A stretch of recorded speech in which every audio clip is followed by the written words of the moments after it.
ಮಗು ನಿಲ್ಲುವ ಸಾಮರ್ಥ್ಯವನ್ನು ಹೊಂದುವ ಮೊದಲು ನಡೆಯಲು ಸಾಧ್ಯವಾಗುವುದಿಲ್ಲ. ಹಾಗೆಯೇ ಮಗು ಓಡಲು ಪ್ರಾರಂಭಿಸುವ ಮೊದಲು ನಡಿಗೆ ಕಲಿಯಬೇಕು. ಈ ಸಂಗತಿಯನ್ನು ಹೊಂದಿರತಕ್ಕಂಥ ಅಂಶ ಯಾವುದು ಅಂತಕ್ಕಂಥದ್ದು ಪ್ರಶ್ನೆ. ಇದಕ್ಕೆ ಸರಿಯಾದ ಉತ್ತರ ಯಾವುದು ಅಂದ್ರೆ ವಿನ್ಯಾಸ ಏಕರೂಪತ ನಿಯಮ ಅಂತಕ್ಕಂಥದ್ದು. ಈ ಒಂದು ನಿಯಮದ ಪ್ರಕಾರ ಏನಂದ್ರೆ ಇಲ್ಲಿ ವ್ಯಕ್ತಿಯಿಂದ ವ್ಯಕ್ತಿಗೆ ಭಿನ್ನತೆಯನ್ನು ಕಾಣಿಸಿದ್ರು ಕೂಡ ಏನಂದ್ರೆ ಈ ಒಂದು ನಿಯಮದ ಪ್ರಕಾರ ಮೊದಲು ಮಗು ತಲೆಯ ಮೇಲೆ ನಿಯಂತ್ರಣವನ್ನು ಸಾಧಿಸ್ತಕ್ಕಂಥದ್ದು ನೋಡ್ತೀವಿ. ನಂತರದಲ್ಲಿ ಮಗು ಜಾರ್ತಕ್ಕಂಥದ್ದು ನೋಡ್ತೀವಿ.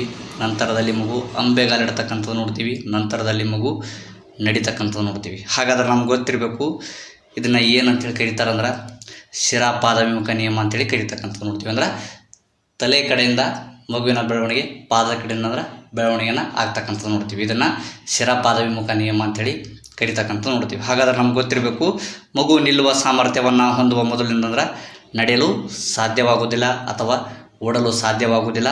ಮೊದಲಿಂದ ಮಗು ನಿಲ್ತಕ್ಕಂಥದ್ದು ಕಲಿಬೇಕು. ನಂತರದಲ್ಲಿ ನಿಂತ ಮೇಲಿಂದ ಮಗು ಓಡ್ತಕ್ಕಂಥದ್ದು ಆಗ್ತಕ್ಕಂಥದ್ದು ನೋಡ್ತೀವಿ. ಹಾಗೆ ಏನದಂದ್ರೆ ಮಗು ಓಡಲು ಪ್ರಾರಂಭಿಸುವ ಮೊದಲು ಮಗು ಏನದಂದ್ರೆ ಓಡಲು ಪ್ರಾರಂಭಿಸುವ ಮೊದಲು ಏನು ಮಾಡಬೇಕು, ಮಗು ನಡಿಗೆಯನ್ನು ಕಲಿಬೇಕು. ಈ ಸಂಗತಿಯನ್ನು ಹೊಂದಿರತಕ್ಕಂಥ ಅಂಶ ಯಾವುದು ಅಂದ್ರೆ ವಿನ್ಯಾಸ ಏಕರೂಪತ ನಿಯಮ ಅಂತಕ್ಕಂಥದಕ್ಕೆ ಸರಿಯಾದ ಉತ್ತರ. ನೆಕ್ಸ್ಟ್, ಅನುವಂಶವು ನಿರ್ಧರಿಸುವ ಮಾನವನ ಗುಣ.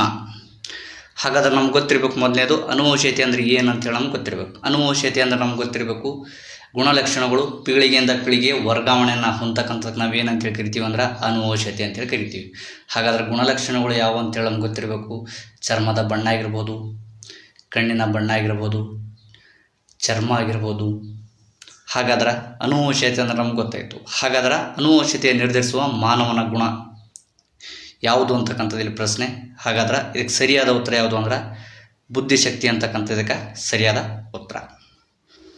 ಅದೇ ರೀತಿಯಾಗಿ ನಮ್ಗೆ ಗೊತ್ತಿರಬೇಕು ಶಕ್ತಿಯ ಮೇಲೆ ಪ್ರಭಾವ ಬೀರ್ತಕ್ಕಂಥದ್ದು ಯಾವುದು ಅಂತೇಳಿ ಬಹಳಷ್ಟು ಬಾರಿ ಪ್ರಶ್ನೆಯನ್ನು ಕೇಳಿರ್ತಕ್ಕಂಥದ್ದು ನೋಡ್ತೀವಿ. ಒಂದು ಅನುವಂಶೀಯತೆ ಮತ್ತು ಇನ್ನೊಂದು ಪರಿಸರ ಪ್ರಭಾವ ಏನದಂದ್ರೆ ಬೀರ್ತಕ್ಕಂಥದ್ದು ನೋಡ್ತೀವಿ. ಹಾಗಾಗಿ ನಮ್ಗೆ ಇದ್ರ ಬಗ್ಗೆನೂ ಸ್ವಲ್ಪ ಗೊತ್ತಿರಬೇಕು. ನೆಕ್ಸ್ಟ್, ಮಕ್ಕಳಲ್ಲಿ ಸಾಮಾನ್ಯ ಆಸಕ್ತಿ ಮತ್ತು ಗುಣಗಳು ಭದ್ರವಾದ ಮತ್ತು ನಿಕಟ ಸ್ನೇಹವನ್ನು ಉಂಟು ಮಾಡುವ ಅವಧಿ ಯಾವುದು ಅಂತಕ್ಕಂಥದ್ದು ಪ್ರಶ್ನೆ. ಮಕ್ಕಳಲ್ಲಿ ಸಾಮಾನ್ಯ ಆಸಕ್ತಿ ಮತ್ತು ಗುಣಗಳು ಭದ್ರವಾದ ಮತ್ತು ನಿಕಟ ಸ್ನೇಹವನ್ನು ಉಂಟು ಮಾಡ್ತಕ್ಕಂಥ ಅವಧಿ ಯಾವುದು ಅಂತಕ್ಕಂಥದ್ದು ಪ್ರಶ್ನೆ. ಹಾಗಾದ್ರೆ ಇದಕ್ಕೆ ಸರಿಯಾದ ಉತ್ತರ ಯಾವುದು ಅಂದ್ರೆ ತಾರುಣ್ಯಾವಧಿ. ಈ ಒಂದು ತಾರುಣ್ಯಾವಧಿಯ ಅವಧಿ ನಮ್ಗೆ ಗೊತ್ತಿರಬೇಕು ಎಷ್ಟು ಅಂದ್ರೆ 13 ರಿಂದ 19 ವರ್ಷ. ಇದನ್ನು ಕಿಶೋರ ವ್ಯವಸ್ಥೆ ಅಂತೇಳಿ ಕರಿತಕ್ಕಂಥದ್ದು ನೋಡ್ತೀವಿ. ಇಂಗ್ಲೀಷ್ನಲ್ಲಿ ಅಡೋಲೆಸೆನ್ಸ್ ಪೀರಿಯಡ್ ಅಂತೇಳಿ ಕರಿತಕ್ಕಂಥದ್ದು ನೋಡ್ತೀವಿ. ಅದೇ ರೀತಿಯಾಗಿ ಏನದಂದ್ರೆ ಕೌಮಾರ್ಯ ಅಂತೇಳಿ ಕರೀತಕ್ಕಂಥದ್ದು ನೋಡ್ತೀವಿ. ಅದೇ ರೀತಿಯಾಗಿ ನಮ್ಗೆ ಗೊತ್ತಿರಬೇಕು ಪರಿಪಕ್ವತೆಯ ಕಾಲ ಅಂಥೇಳಿ ಕೂಡ ಕರೀತಕ್ಕಂಥದ್ದು ನೋಡ್ತೀವಿ. ಹಾಗಾದ್ರೆ ಈ ಒಂದು ಪ್ರಶ್ನೆಗೆ ಸರಿಯಾದ ಉತ್ತರ ಯಾವುದು ಅಂದ್ರೆ ಮಕ್ಕಳಲ್ಲಿ ಸಾಮಾನ್ಯ ಆಸಕ್ತಿ ಮತ್ತು ಗುಣಗಳು ಭದ್ರವಾದ ಮತ್ತು ನಿಕಟ ಸ್ನೇಹವನ್ನು ಉಂಟು ಮಾಡ್ತಕ್ಕಂಥ ಅವಧಿ ಯಾವುದು ಅಂದ್ರೆ ತಾರುಣ್ಯಾವಧಿ.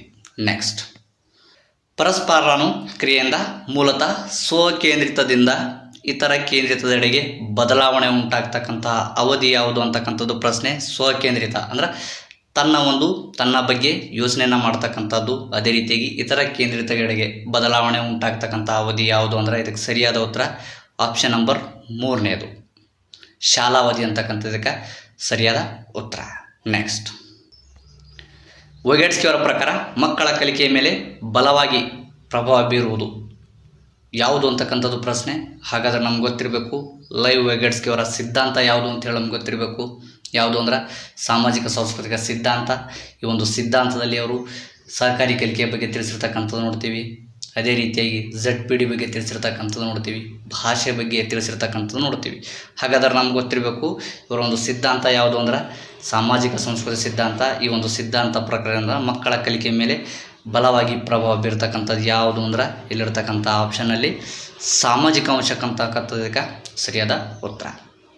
ನೆಕ್ಸ್ಟ್, ಥರ್ಸ್ಟನ್ ಅವರು ವಿಭೇದೀಕರಿಸಿರುವ ಸಮೂಹಕಾರಕಗಳ ಸಂಖ್ಯೆ.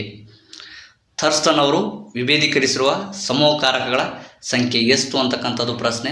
ಹಾಗಾದರೆ ಸರಿಯಾದ ಉತ್ತರ ಯಾವುದು ಅಂದ್ರೆ ಆಪ್ಷನ್ ನಂಬರ್ 3ನೇದು 9 ಅಂತಕ್ಕಂಥದಕ್ಕೆ ಸರಿಯಾದ ಉತ್ತರ. ಬುದ್ಧಿಶಕ್ತಿಯ ಬಹುಕಾರಕ ಸಿದ್ಧಾಂತವನ್ನು ಪ್ರತಿಪಾದಿಸಿದವರು ಯಾರು ಅಂತಕ್ಕಂಥದ್ದು ಪ್ರಶ್ನೆ. ಹಾಗಾದ್ರೆ ನಮ್ಗೆ ಗೊತ್ತಿರಬೇಕು ಬುದ್ಧಿಶಕ್ತಿ ಅಂದರೆ ಏನು ಅಂತೇಳಿ ನಮ್ಗೆ ಗೊತ್ತಿರಬೇಕು. ಬುದ್ಧಿಶಕ್ತಿ ಅಂದ್ರೆ ಒಂದು ವಿಷಯವನ್ನು ಕಲಿಯಲು, ಒಂದು ವಿಷಯವನ್ನು ಗ್ರಹಿಸಲು, ಒಂದು ವಿಷಯವನ್ನು ತಿಳಿದುಕೊಳ್ಳಲು, ಒಂದು ವಿಷಯವನ್ನು ಅರ್ಥ ಮಾಡಿಕೊಳ್ಳಲು ಬೇಕಾಗಿರ್ತಕ್ಕಂಥ ಸಾಮರ್ಥ್ಯವನ್ನು ಏನಂತೇಳಿ ಕರೀತಾರೆ ಅಂದ್ರೆ ಬುದ್ಧಿಶಕ್ತಿ ಅಂತೇಳಿ ಕರೀತಕ್ಕಂಥದ್ದು ನೋಡ್ತೀವಿ. ಹಾಗಾದ್ರೆ ನಮ್ಗೆ ಗೊತ್ತಿರಬೇಕು ಬುದ್ಧಿಶಕ್ತಿಯ ಬಹುಕಾರಕ ಸಿದ್ಧಾಂತವನ್ನು ಪ್ರತಿಪಾದಿಸಿದವರು ಯಾರು ಅಂದ್ರೆ ಇದಕ್ಕೆ ಸರಿಯಾದ ಉತ್ತರ ಯಾವುದು ಅಂದ್ರೆ ಆಪ್ಷನ್ ನಂಬರ್ 1ನೇದು ಹೌವರ್ಡ್ ಗಾರ್ಡ್ನರ್ ಅವರು. ಅದೇ ರೀತಿಯ ನಮ್ಗೆ ಗೊತ್ತಿರಬೇಕು ಎಡ್ವರ್ಡ್ ಸ್ಪಿಯರ್ಮನ್ ಇವರ ಸಿದ್ಧಾಂತ ಯಾವುದು ಅಂತ ಹೇಳಿ ನಮ್ಗೆ ಗೊತ್ತಿರಬೇಕು. ಯಾವುದು ಅಂದ್ರೆ ದ್ವಿಕಾರಕ ಸಿದ್ಧಾಂತ. ಅದೇ ರೀತಿಯ ನಮ್ಗೆ ಗೊತ್ತಿರಬೇಕು ಎಲ್ ಥರ್ಸ್ಟನ್ ಅವರ ಸಿದ್ಧಾಂತ ಯಾವುದು ಅಂತ ಹೇಳಿ ನಮ್ಗೆ ಗೊತ್ತಿರಬೇಕು ಸಮೂಹಕಾರಕ ಸಿದ್ಧಾಂತ. ಅದೇ ರೀತಿಯ ನಮ್ಗೆ ಗೊತ್ತಿರಬೇಕು ಬಹುಬುದ್ಧಿ ಶಕ್ತಿ ಸಿದ್ಧಾಂತ ಯಾರ್ದು ಅಂತ ಹೇಳಿ ನಮ್ಗೆ ಗೊತ್ತಿರಬೇಕು ಹೌವರ್ಡ್ ಗಾರ್ಡ್ನರ್ ಅವ್ರದ್ದು. ಅದೇ ರೀತಿಯ ನಮ್ಗೆ ಗೊತ್ತಿರಬೇಕು ಏಕಾಂಶ ಸಿದ್ಧಾಂತ ಯಾರ್ದು ಅಂತ ಹೇಳಿ ಪ್ರಶ್ನೆಯನ್ನು ಕೇಳಿದಾಗ ನಮ್ಗೆ ಗೊತ್ತಿರಬೇಕು ಯಾರ್ದು ಅಂದ್ರೆ ಆಲ್ಫರ್ಡ್ ಬೀನೆ ಅವ್ರದ್ದು. ಅದೇ ರೀತಿಯಾಗಿ ಬುದ್ಧಿಶಕ್ತಿಯ ಜನಕ ಅಂತೇಳಿ ಯಾರನ್ನ ಕರೀತಾರೆ ಅಂತೇಳಿ ನಮ್ಗೆ ಗೊತ್ತಿರಬೇಕು ಆಲ್ಫರ್ಡ್ ಬೀನೆ ಅವರನ್ನ. ಅದೇ ರೀತಿಯಾಗಿ ಬುದ್ಧಿಶಕ್ತಿಯನ್ನ ಮಾಪನ ಮಾಡಿದ ಮೊದಲಿಗ ಯಾರು ಅಂತ ಹೇಳಿ ಪ್ರಶ್ನೆಯನ್ನು ಕೇಳಿದ್ರೆ ನಮ್ಗೆ ಗೊತ್ತಿರಬೇಕು ಯಾರು ಅಂದ್ರೆ ಆಲ್ಫರ್ಡ್ ಬೀನೆ ಅವರು.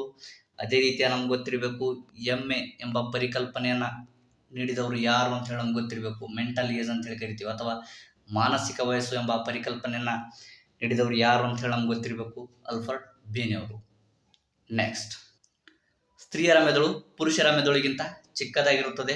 ಈ ಹೇಳಿಕೆ ಏನದಂದ್ರೆ ಸರಿಯಾಗಿರ್ತಕ್ಕಂಥದ್ದು ನೋಡ್ತೀವಿ. ಅದೇ ರೀತಿಯಾಗಿ ಹೇಳಿಕೆ ಬಿ, ಸ್ತ್ರೀಯರ ಮೆದುಳು ಹೆಚ್ಚು ತಿರುವುಗಳನ್ನು ಹೊಂದಿದ್ದು ಮೆದುಳಿನ ಮೇಲ್ಮೈ ಹೆಚ್ಚು ಅಂಗಾಂಶಗಳನ್ನು ಹೊಂದಿದೆ. ಈ ಹೇಳಿಕೆ ಕೂಡ ಏನದಂದ್ರೆ ಸರಿಯಾಗಿರ್ತಕ್ಕಂಥದ್ದು ನೋಡ್ತೀವಿ. ಹಾಗಾದ್ರೆ ಇದಕ್ಕೆ ಸರಿಯಾದ ಉತ್ತರ ಯಾವುದು ಅಂದ್ರೆ ಆಪ್ಷನ್ ನಂಬರ್ 3ನೇದು ಅಂದ್ರೆ ಹೇಳಿಕೆಗಳು ಎ ಮತ್ತು ಬಿ ಸರಿಯಾಗಿವೆ ಅಂತಕ್ಕಂಥದ್ದು ಇದಕ್ಕೆ ಸರಿಯಾದ ಉತ್ತರ. ನೆಕ್ಸ್ಟ್, ಅನೌಪಚಾರಿಕ ಮತ್ತು ಔಪಚಾರಿಕ ಶಿಕ್ಷಣಕ್ಕೆ ಸಂಬಂಧಿಸಿದಂತೆ ಹೊಂದಿಸಿರಿ ಅಂತೇಳಿ. ಅನೌಪಚಾರಿಕ ಅಂದ್ರೆ ನಮ್ಗೆ ಗೊತ್ತಿರಬೇಕು, ಔಪಚಾರಿಕ ಅಂದ್ರೆ ನಮ್ಗೆ ಗೊತ್ತಿರಬೇಕು. ಔಪಚಾರಿಕ ಶಿಕ್ಷಣ ಅಂದ್ರೆ ಒಂದು ಚೌಕಟ್ಟಿನಲ್ಲಿ ನೀಡ್ತಕ್ಕಂಥ ಶಿಕ್ಷಣ ಅಂದ್ರೆ ಶಾಲೆ ವಿಶ್ವವಿದ್ಯಾಲಯಗಳಲ್ಲಿ ನೀಡ್ತಕ್ಕಂಥ ಶಿಕ್ಷಣವನ್ನು ನಾವು ಔಪಚಾರಿಕ ಶಿಕ್ಷಣ ಅಂತ ಹೇಳಿ ಕರಿತೀವಿ. ಅದೇ ರೀತಿಯಾಗಿ ಅನೌಪಚಾರಿಕ ಶಿಕ್ಷಣ ಅಂದ್ರೆ ಇವುಗಳ ಹೊರಗೆ ನಡೀತಕ್ಕಂಥ ಒಂದು ಶಿಕ್ಷಣವನ್ನು ನಾವು ಅನೌಪಚಾರಿಕ ಶಿಕ್ಷಣ ಅಂತ ಹೇಳಿ ಕರಿತೀವಿ. ಹಾಗಾದ್ರೆ ನಮ್ಗೆ ಗೊತ್ತಿರಬೇಕು ಆಂತರಿಕ ಶಕ್ತಿ. ಆಂತರಿಕ ಶಕ್ತಿ ಅಂದ್ರೆ ಸ್ವಯಂ ಆತ್ಮವಿಶ್ವಾಸ. ಅದೇ ರೀತಿಯ ನಮ್ಗೆ ಗೊತ್ತಿರಬೇಕು ಸಬಲೀಕರಣ ಅಂದ್ರೆ ಗೊತ್ತಿರಬೇಕು. ಸಬಲೀಕರಣ ಅಂದ್ರೆ ನಮ್ಗೆ ಗೊತ್ತಿರಬೇಕು ಆಯ್ಕೆಯ ಸ್ವಾತಂತ್ರ್ಯವನ್ನು ನೀಡುತ್ತದೆ ಅಂತಕ್ಕಂಥದ್ದು. ಅದೇ ರೀತಿಯಾಗಿ ಅಧಿಕಾರದ ಪುನರ್ವಿತರಣೆ ಅಂದ್ರೆ ನಮ್ಗೆ ಗೊತ್ತಿರಬೇಕು ಸಮಾನತೆಗೆ ಕಾರಣವಾಗುತ್ತದೆ ಅಂತಕ್ಕಂಥದ್ದು. ಅದೇ ರೀತಿಯ ನಮ್ಗೆ ಗೊತ್ತಿರಬೇಕು ಸಮತೋಲನ ಶಕ್ತಿ ಅಂತಕ್ಕಂಥದ್ದು ಮಹಿಳೆಯರ ಕಡಿಮೆ ಸ್ಥಾನಮಾನ ಅಂತಕ್ಕಂಥದ್ದು. ಹಾಗಾದ್ರೆ ಇದಕ್ಕೆ ಸರಿಯಾದ ಉತ್ತರ ಯಾವುದು ಅಂದ್ರೆ ಆಪ್ಷನ್ ನಂಬರ್ 3ನೇದು. ಅಂದ್ರೆ ಮೊದಲನೇದು ಆಂತರಿಕ ಶಕ್ತಿ ಅಂತಕ್ಕಂಥದ್ದು ಸ್ವಯಂ ವಿಶ್ವಾಸ. ಅದೇ ರೀತಿಯಾಗಿ ಸಬಲೀಕರಣ ಅಂತಕ್ಕಂಥದ್ದು ಆಯ್ಕೆಯ ಸ್ವಾತಂತ್ರ್ಯವನ್ನು ನೀಡುತ್ತದೆ ಅಂತಕ್ಕಂಥದ್ದು. ಅದೇ ರೀತಿಯಾಗಿ ಅಧಿಕಾರದ ಪುನರ್ವಿತರಣೆ ಅಂದ್ರೆ ಸಮಾನತೆಗೆ ಕಾರಣವಾಗುತ್ತದೆ.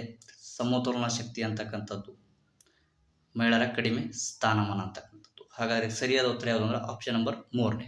ನೆಕ್ಸ್ಟ್, ಎ ವ್ಯಕ್ತಿಯ ಕೈ ಬರಹವು ಬಿ ವ್ಯಕ್ತಿಯ ಕೈ ಬರಹಕ್ಕಿಂತ ಉತ್ತಮವಾಗಿದೆ.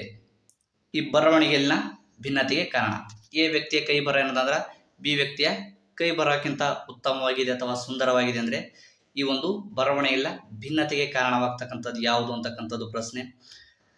ಅಧ್ಯಯನ ಅಭ್ಯಾಸನೋ, ಮನೋಚಲನಾತ್ಮಕ ಕೌಶಲ್ಯನೋ, ಅಭಿಚಮತ್ಯನೋ, ಆಸಕ್ತಿನೋ. ಹಾಗಾದ್ರೆ ಈ ಒಂದು ಪ್ರಶ್ನೆಗೆ ಸರಿಯಾದ ಉತ್ತರ ಯಾವುದು ಅಂದ್ರೆ ಆಪ್ಷನ್ ನಂಬರ್ 2ನೇದು ಅಂದರೆ ಮನೋಚಲನಾತ್ಮಕ ಕೌಶಲ್ಯ ಅಂತಕ್ಕಂಥದಕ್ಕೆ ಸರಿಯಾದ ಉತ್ತರ. ನೆಕ್ಸ್ಟ್, ಶಾಲಾ ಶಿಕ್ಷಣದಲ್ಲಿ ವ್ಯಕ್ತಿ ಅಧ್ಯಯನವನ್ನು ಬಳಸುವುದರ ಕಾರಣ. ಶಾಲಾ ಶಿಕ್ಷಣದಲ್ಲಿ ವ್ಯಕ್ತಿ ಅಧ್ಯಯನವನ್ನು ಬಳಸುವುದರ ಕಾರಣ ಯಾವುದು ಅಂತಕ್ಕಂಥದ್ದು ಪ್ರಶ್ನೆ. ಹಾಗಾದ್ರೆ ಈ ಒಂದು ಪ್ರಶ್ನೆಗೆ ಸರಿಯಾದ ಉತ್ತರ ಯಾವುದು ಅಂದ್ರೆ ಆಪ್ಷನ್ ನಂಬರ್ 4ನೇದು ಅಂದರೆ ಇದು ವಿದ್ಯಾರ್ಥಿಗಳನ್ನು ಸಂಶೋಧನೆ ಮತ್ತು ಪ್ರಕ್ರಿಯೆ ಚರ್ಚೆಯಲ್ಲಿ ಭಾಗವಹಿಸುವಂತೆ ಮಾಡುತ್ತದೆ ಅಂತಕ್ಕಂಥದಕ್ಕೆ ಸರಿಯಾದ ಉತ್ತರ.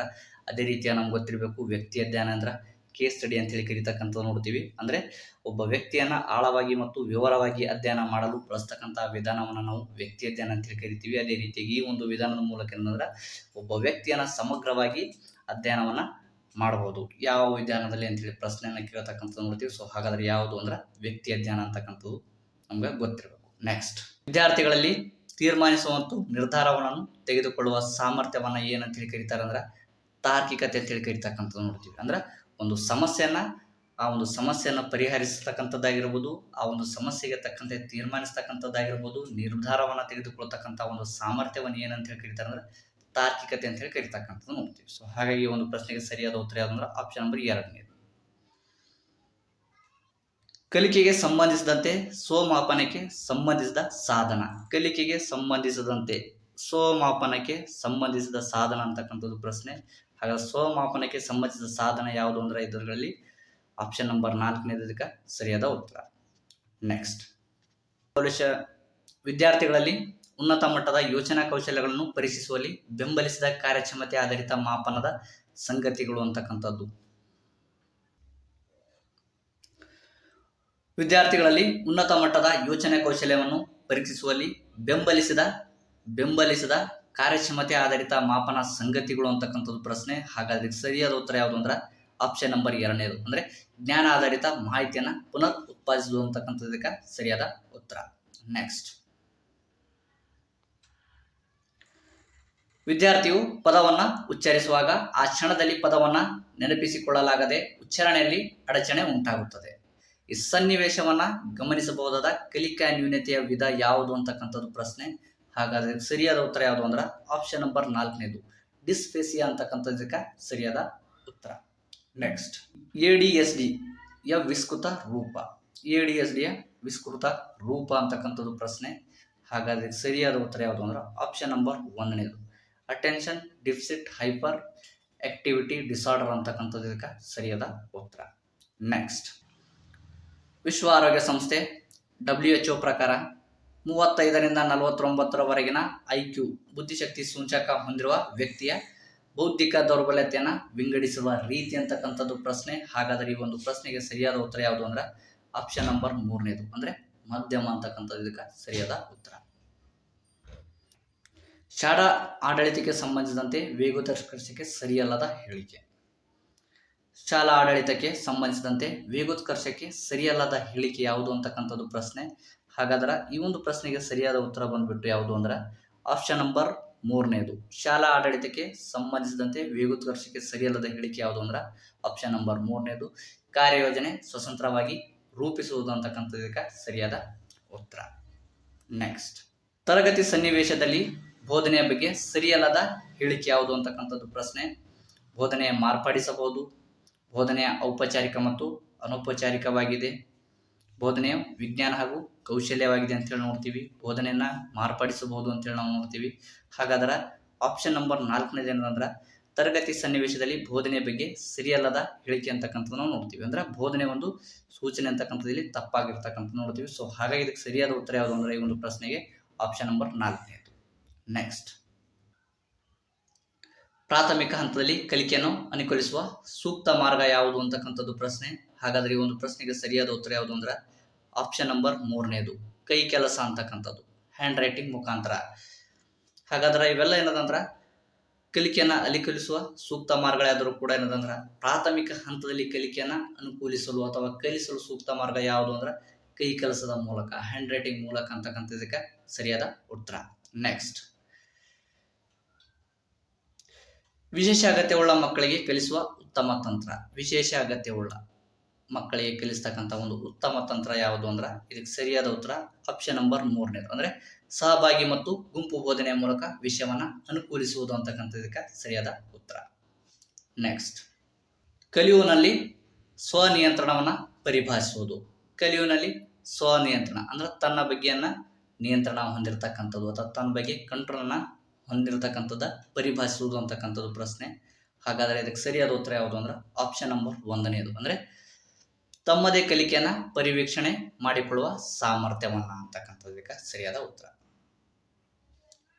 ನೆಕ್ಸ್ಟ್, ಪ್ರಸ್ತುತ ಸನ್ನಿವೇಶದಲ್ಲಿ ಪೂರಕವಾಗಿ ಹೊಸ ಮಾಹಿತಿಯನ್ನು ಸೇರ್ಪಡಿಸುವ ಪ್ರಕ್ರಿಯೆಗೆ ಏನಂತೇಳಿ ಕರೀತಾರೆ ಅಂತಕ್ಕಂಥದ್ದು ಪ್ರಶ್ನೆ. ಹಾಗಾದ್ರೆ ಸರಿಯಾದ ಉತ್ತರ ಯಾವುದು ಅಂದ್ರೆ ಸಂಯೋಜಿಸುವಿಕೆ ಅಂತ ಹೇಳಿ ಕರೀತಕ್ಕಂಥದ್ದು ನೋಡ್ತೀವಿ. ಅಂದ್ರೆ ಪ್ರಸ್ತುತ ಸನ್ನಿವೇಶದಲ್ಲಿ ಪೂರಕವಾಗಿ ಹೊಸ ಮಾಹಿತಿಯನ್ನು ಸೇರ್ಪಡಿಸ್ತಕ್ಕಂಥ ಒಂದು ಪ್ರಕ್ರಿಯೆಗೆ ಏನಂತೇಳಿ ಕರೀತಾರೆ ಅಂದ್ರೆ ಸಂಯೋಜಿಸುವಿಕೆ ಅಂತೇಳಿ ಕರೀತಕ್ಕಂಥದ್ದು ನೋಡ್ತೀವಿ. ಸೊ ಹಾಗಾಗಿ ಒಂದು ಪ್ರಶ್ನೆಗೆ ಸರಿಯಾದ ಉತ್ತರ ಯಾವುದು ಅಂದ್ರೆ ಆಪ್ಷನ್ ನಂಬರ್ 3. ನೆಕ್ಸ್ಟ್,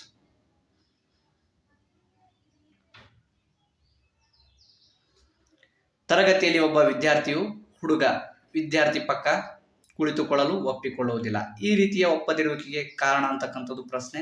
ಹಾಗಾದರೆ ಈ ಒಂದು ಪ್ರಶ್ನೆಗೆ ಸರಿಯಾದ ಉತ್ತರ ಯಾವುದು ಅಂದ್ರೆ ಆಪ್ಷನ್ ನಂಬರ್ 4ನೇದು, ಸಹಕಾರದ ನೈತಿಕತೆ ಅಂತಕ್ಕಂಥದಕ್ಕೆ ಸರಿಯಾದ ಉತ್ತರ. ನೆಕ್ಸ್ಟ್, ಒಬ್ಬ ವಿದ್ಯಾರ್ಥಿಯು ಸಮಸ್ಯೆಯನ್ನು ತಾನೇ ಪರಿಹರಿಸಲು ಸಾಧ್ಯವಾಗುತ್ತಿಲ್ಲ ಎಂಬುದನ್ನು ಶಿಕ್ಷಕರು ಗಮನಿಸುತ್ತಾರೆ ಮತ್ತು ಆ ವಿದ್ಯಾರ್ಥಿಯು ತನ್ನ ಹಿರಿಯ ವಿದ್ಯಾರ್ಥಿಯ ಸಹಾಯವನ್ನು ಉಪಯೋಗಿಸಿ ಪರಿಹರಿಸಿಕೊಳ್ಳುತ್ತಾನೆ. ಈ ರೀತಿಯ ಮಾರ್ಗದರ್ಶನ ಕ್ರಿಯೆಯನ್ನು ಗುರುತಿಸುವ ರೀತಿ ಅಂತಕ್ಕಂಥದ್ದು ಪ್ರಶ್ನೆ. ಹಾಗಾದರೆ ಸರಿಯಾದ ಉತ್ತರ ಯಾವುದು ಅಂದ್ರೆ ಆಪ್ಷನ್ ನಂಬರ್ 4ನೇದು, ಬೆಂಬಲ ಅಂತೇಳಿ ಇದಕ್ಕೆ ಸರಿಯಾದ ಉತ್ತರ. ನೆಕ್ಸ್ಟ್, ಈ ಕೆಳಗಿನವುಗಳಲ್ಲಿ ಕೇಂದ್ರೀಕೃತ ಆಲೋಚನೆನ ಉತ್ತಮವಾಗಿ ಅಭಿವ್ಯಕ್ತಗೊಳಿಸುವುದು ಯಾವುದು ಅಂತಕ್ಕಂಥದ್ದು ಪ್ರಶ್ನೆ. ಹಾಗಾದ್ರೆ ನಮ್ಗೆ ಗೊತ್ತಿರಬೇಕು ಈ ಒಂದು ಪ್ರಶ್ನೆಗೆ ಸರಿಯಾದ ಉತ್ತರ ಯಾವುದು ಅಂದ್ರೆ ಆಪ್ಷನ್ ನಂಬರ್ 4ನೇದು, ಪ್ರಮೇಯವನ್ನ ರಚನೆ ಮಾಡುವಾಗ ಅಂತಕ್ಕಂಥದ್ದು ಇದಕ್ಕೆ ಸರಿಯಾದ ಉತ್ತರ.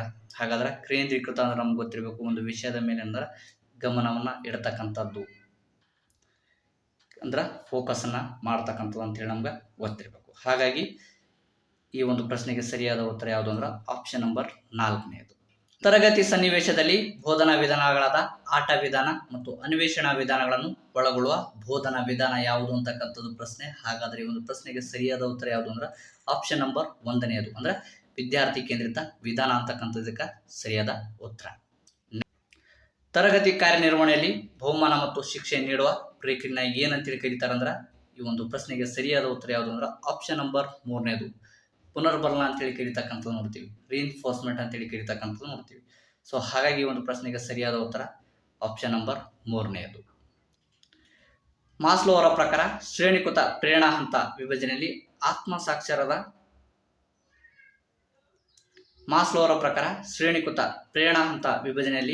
ಆತ್ಮ ಸಾಕ್ಷಾತ್ಕಾರ ಈ ಹಂತದ ಸಂಖ್ಯೆ ಯಾವುದು ಅಂತಕ್ಕಂಥದ್ದು ಪ್ರಶ್ನೆ. ಹಾಗಾದರೆ ಸರಿಯಾದ ಉತ್ತರ ಯಾವುದು ಅಂದ್ರೆ ಆಪ್ಷನ್ ನಂಬರ್ 4ನೇದು, 5ನೇ ಹಂತ ಅಂತಕ್ಕಂಥದಕ್ಕೆ ಸರಿಯಾದ ಉತ್ತರ.